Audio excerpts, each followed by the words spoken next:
Good morning all of you.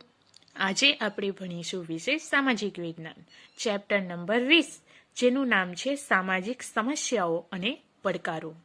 મિત્રો, સામાજિક સમસ્યાઓ તમે જાણો છો શું છે? સામાજિક સમસ્યાઓ કઈ છે? તો આપણે કહીએ સાંપ્રદાયિકતા, જ્ઞાતિવાદ એ સામાજિક સમસ્યાઓ છે. તો સૌ પ્રથમ આપણે પ્રસ્તાવના રૂપ જોઈશું, પછી વિસ્તૃત આપણે ચર્ચા કરીશું. મિત્રો, આપણું ભારત એ વિશાળ વસ્તી ધરાવતો દેશ છે.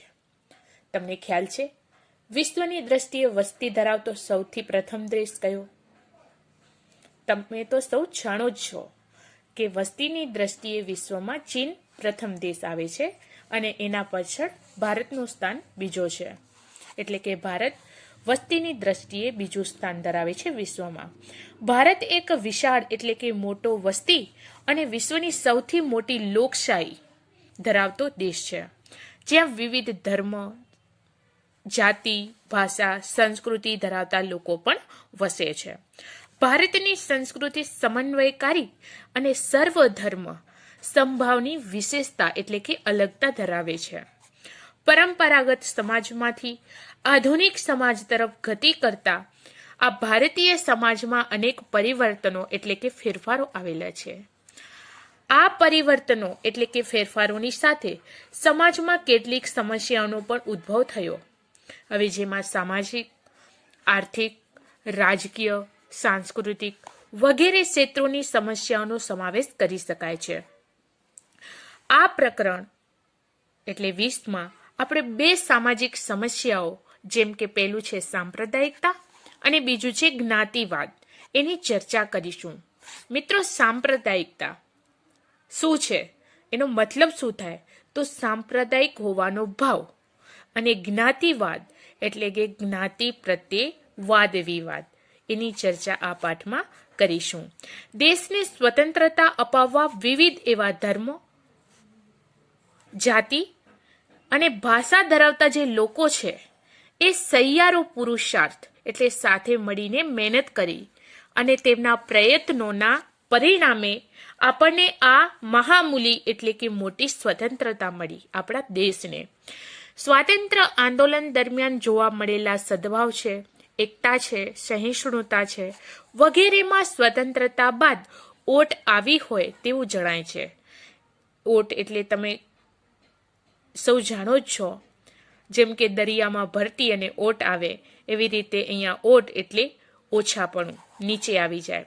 બરાબર, એવું જાણવા મળ્યું છે.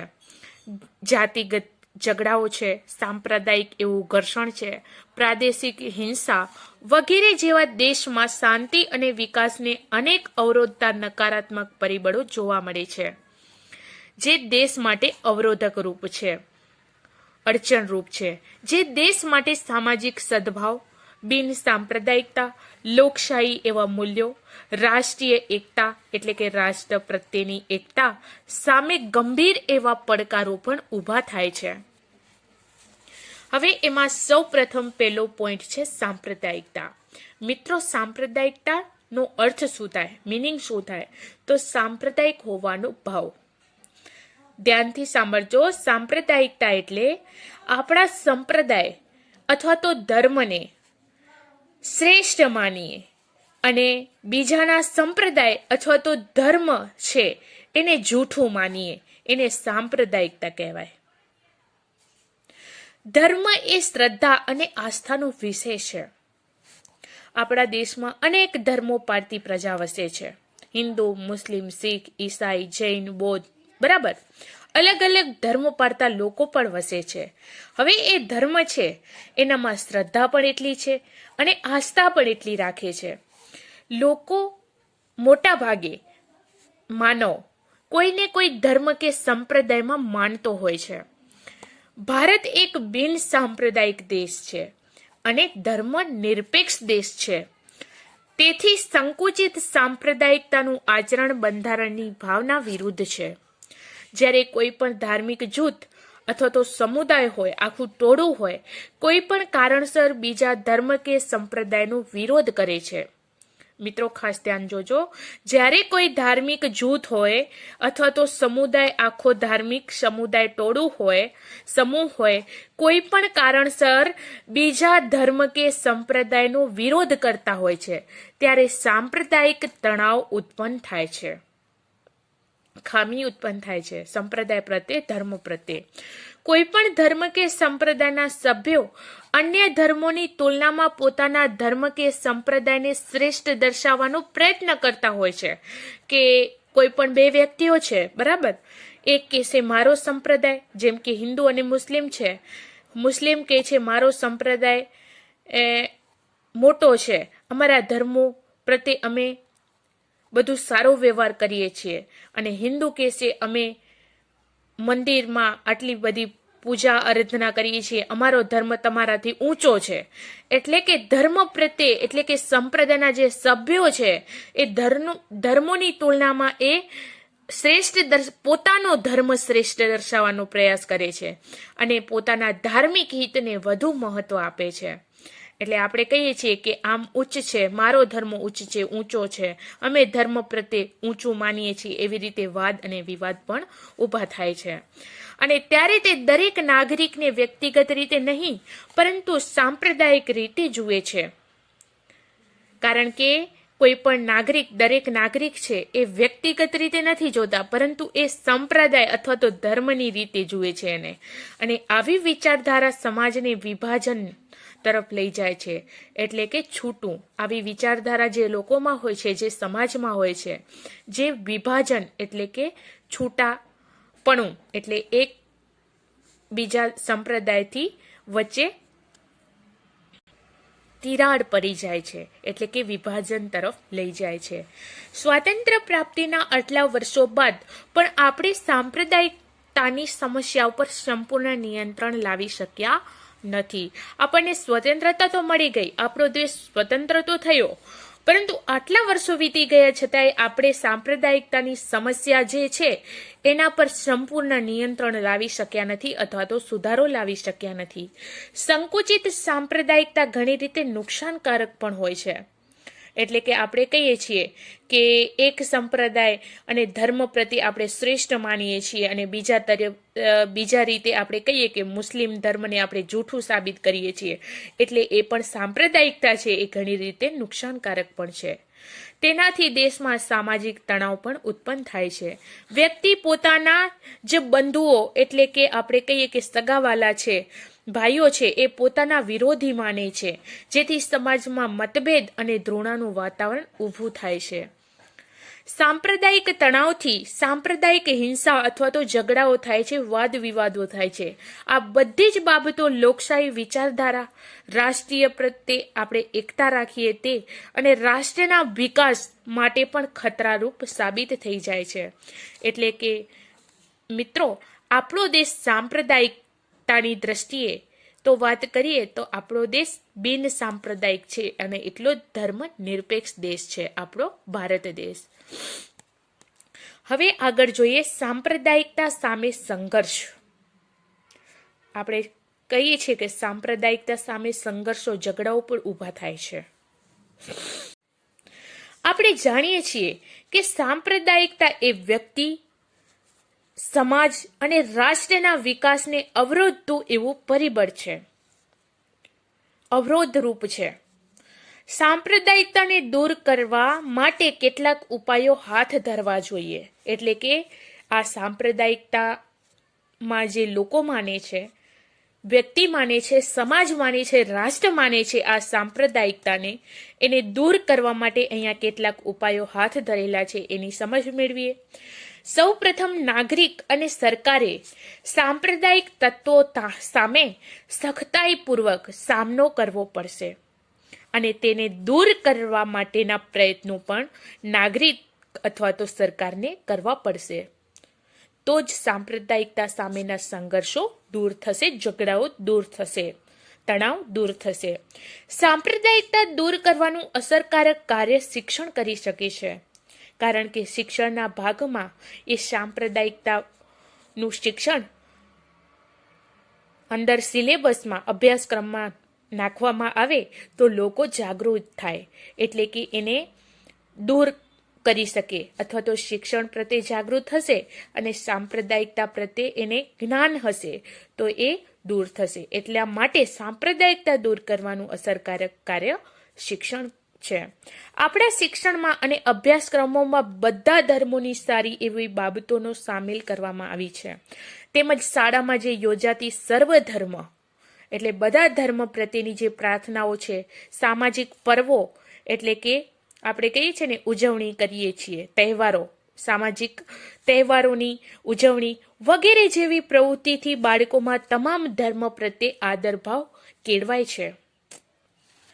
સાંપ્રદાયિક વિચાર આધારિત રાજકીય પક્ષોને માન્યતા આપવી જોઈએ નહીં. ચૂંટણી માટે ખાસ આચારસંહિતા છે અને તેનો અમલ કરવો જોઈએ અને કરાવવો પણ જોઈએ. રેડિયો છે, ટીવી છે, સિનેમા એટલે આપણે કહીએ ને ટોકીઝ સામાન્ય નાગરિક સુધી પહોંચાડવાના શ્રેષ્ઠ દ્રશ્ય અને શ્રાવ્ય એટલે જોવાના અને સાંભળવાના માધ્યમો પણ છે. તેમણે સર્વધર્મ સંભાવ સહિષ્ણુતાનો પ્રસાર કરવો જોઈએ. એટલે કે ટીવીના કાર્યક્રમો ઉપર રેડિયામાં બોલીને એટલે શ્રાવ્ય અને દ્રશ્ય જોઈ અને સાંભળી શકાય એવા માધ્યમો દ્વારા આ સહિષ્ણુતાનો પ્રચાર પણ અથવા પ્રસાર પણ કરવો જોઈએ. રાષ્ટ્રીય હિતો અને રાષ્ટ્રવાદને પ્રોત્સાહન મળે તેવા કાર્યક્રમો પ્રસારિત કરવા જોઈએ. ધાર્મિક વડાઓ અને રાજકીય નેતાઓ છે એની સાથે મળી અને દેશના વિકાસ માટે સાંપ્રદાયિકતાને નાથવા અથવા તો દૂર જાય એના માટેના પ્રયત્નો કરવા જોઈએ. સાંપ્રદાયિકતા દૂર થાય તે માટે યુવાનોએ આગળ આવવું જોઈએ.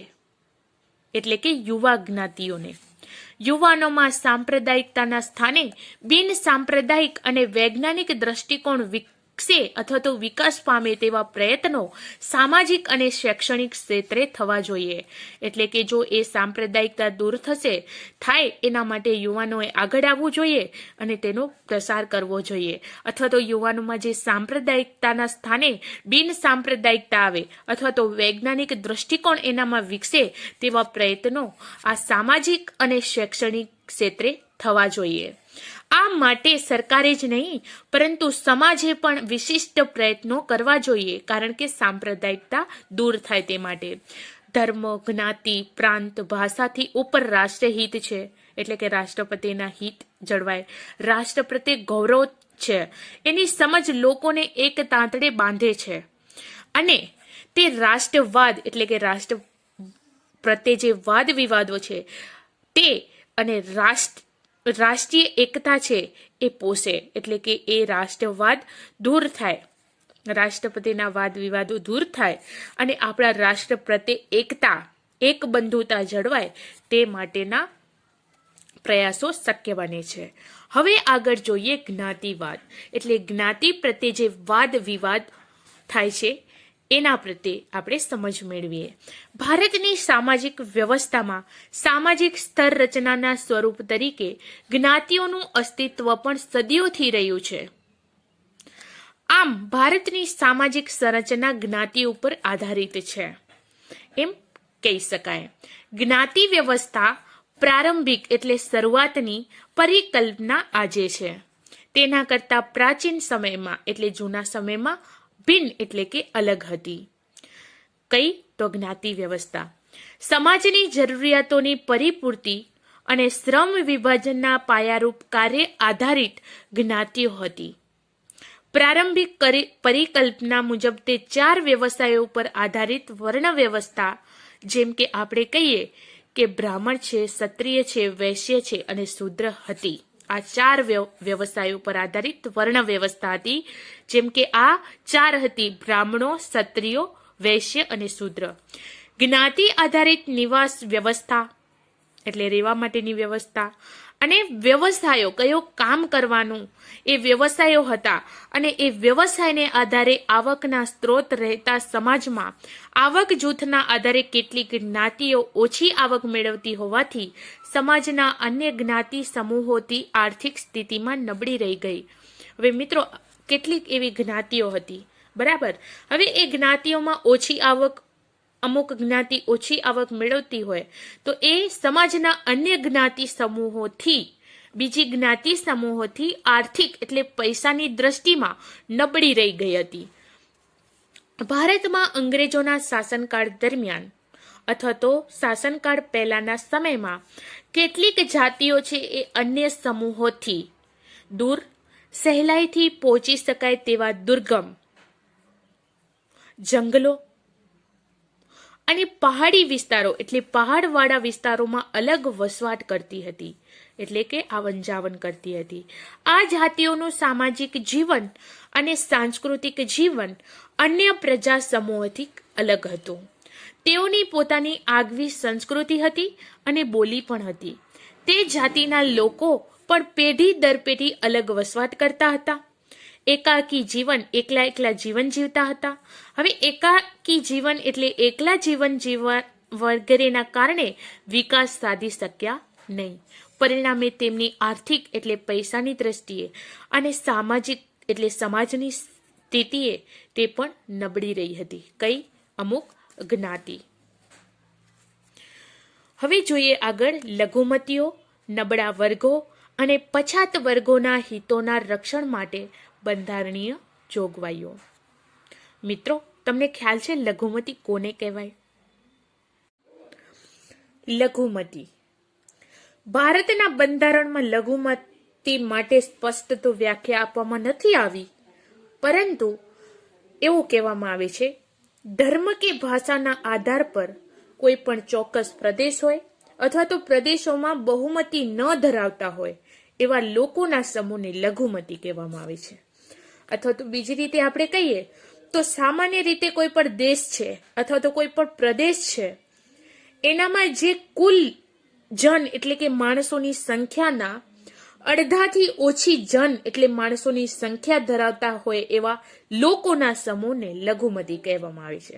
મિત્રો, ખાસ ધ્યાન રાખજો કે સામાન્ય રીતે દેશ કે કોઈ પણ પ્રદેશની કુલ માણસોની અથવા તો વ્યક્તિઓની સંખ્યાના અડધાથી ઓછી જે વ્યક્તિઓની સંખ્યા ધરાવતા જે લોકોના સમૂહ હોય એ સમૂહને લઘુમતી કહેવામાં આવે છે.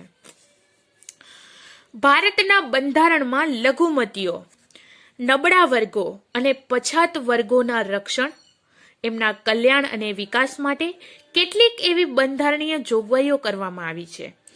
આ બંધારણીય જોગવાઈઓ તેમના હિતોની રક્ષા, સામાજિક અસમાનતાનું નિવારણ એટલે સમાજ ક્ષેત્રે સમાનતા નહીં પરંતુ અસમાનતાનું નિવારણ કેવી રીતે લાવી શકાય અને સમાજ ક્ષેત્રે અથવા તો સમાજના તેમના કલ્યાણ અને વિકાસ માટે સુનિશ્ચિત કરી શકાય, તો આપણે જોઈએ કે કઈ કઈ જોગવાઈઓ છે. બરાબર, તો સૌ પ્રથમ વાત છે કે ભારતનું બંધારણ ભારતના તમામ નાગરિકો અથવા તો લોકોને સમાન રીતે સમાજ ક્ષેત્રે, પૈસાની દ્રષ્ટિએ એટલે આર્થિક અને રાજનૈતિક ન્યાય પ્રદાન કરે છે.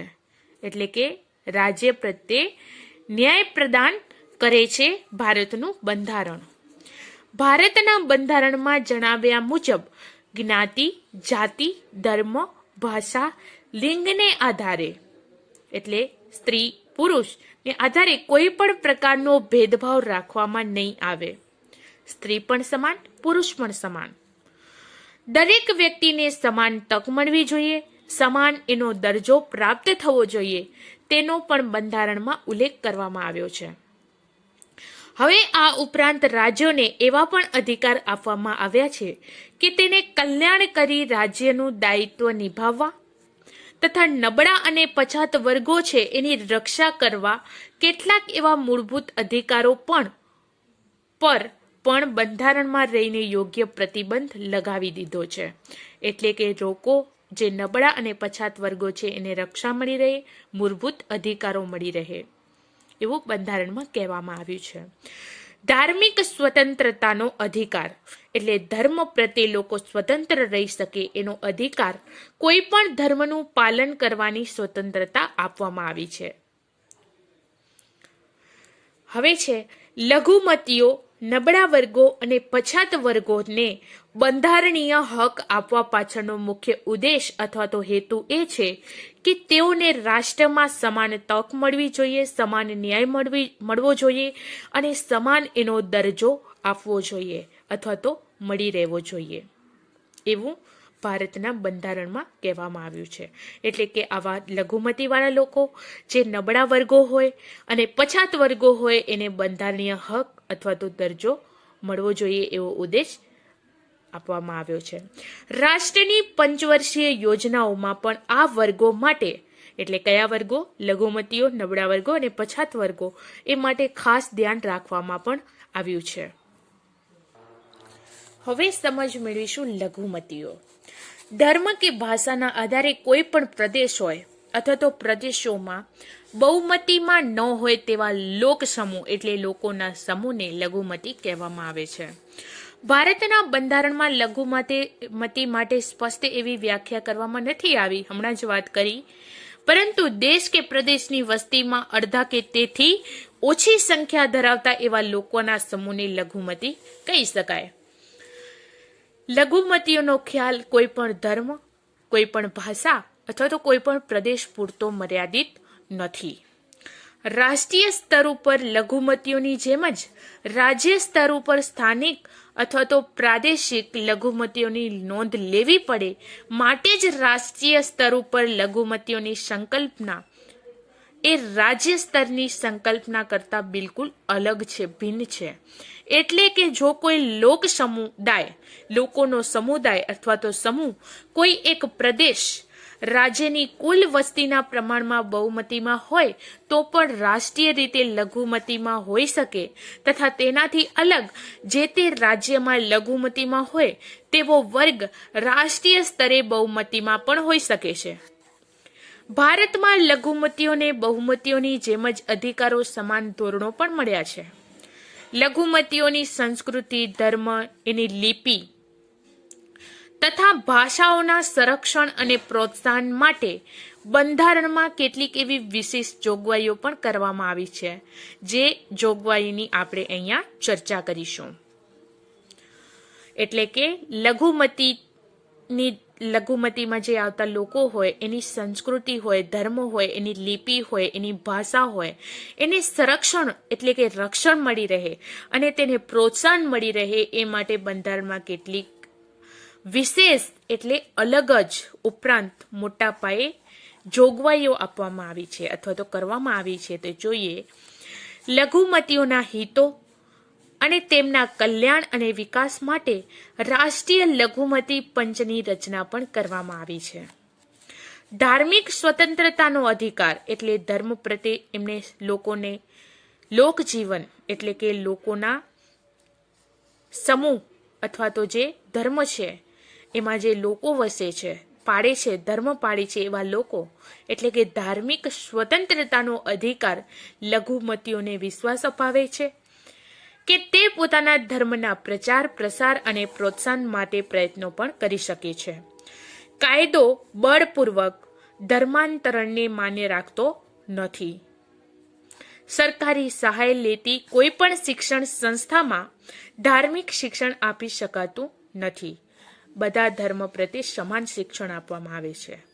આપણે કહીએ છીએ કે હિન્દુ ધર્મ પ્રત્યે હિન્દુ જે લોકોને એ જ શિક્ષણ આપવામાં આવે છે. ના, કારણ કે જે શિક્ષણ પામતા હોય, જૈન પણ હોય, બૌદ્ધ પણ હોય, ખ્રિસ્તી પણ હોય અને મુસ્લિમ પણ હોય છે, પરંતુ શિક્ષણ સંસ્થાની દ્રષ્ટિએ ધાર્મિક શિક્ષણ આપી શકાતું નથી. બધાને સમાન શિક્ષણ આપવામાં આવે છે.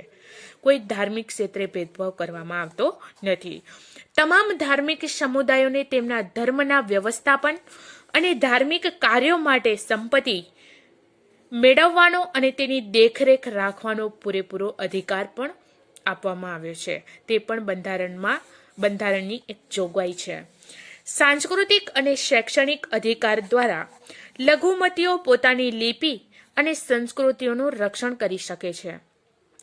સરકારી સહાય મેળવતી કોઈ પણ સંસ્થામાં ધર્મ, વંશ, જાતિ, વર્ણ કે ભાષાના આધારે કોઈ પણને પ્રવેશ મેળવતા અટકાવી શકાશે નહીં. સમાજના તમામ એવા વર્ગો છે એ વર્ગોને પોતાની પસંદગી પ્રમાણે ભાષા હોય કોઈ લિપિ જાળવવાનો વિકાસ કરવાનો અને તે માટે શૈક્ષણિક સંસ્થા એટલે શિક્ષણ પ્રત્યેની જે સંસ્થા છે એ સ્થાપવાનો અને ચલાવવાનો અધિકાર છે સમાજના તમામ વર્ગોને. ભારતીય લઘુમતીના બાળકોને પ્રાથમિક શિક્ષણ માતૃભાષામાં મળે તેવી સુવિધા છે એ રાજ્ય સરકાર આપે છે. એટલે કે અહીંયા શિક્ષણ સંસ્થાની વાત કરીએ તો એ તમામ એવા વર્ગો છે એ પોતાની પસંદગી મુજબ ભાષા પ્રમાણે લિપિ પ્રમાણે અને વિકાસના પંથે તે સ્થાપવાનો અને ચલાવવાનો અધિકાર મળે છે. એટલે કે શૈક્ષણિક સંસ્થાએ ભારતીય લઘુમતીના બાળકો છે એમને પ્રાથમિક શિક્ષણ પોતાની માતૃભાષામાં મળે તેવી સુવિધા પણ રાજ્ય સરકાર આપી રહી છે. તો એ પણ એક બંધારણમાં જોગવાઈ કરવામાં આવી છે. તો અહીંયા સુધીની સમજ આપણે મેળવી. હવે આગળની સમજૂતી આપણે આગળના વિડીયોમાં મેળવીશું. Thank you.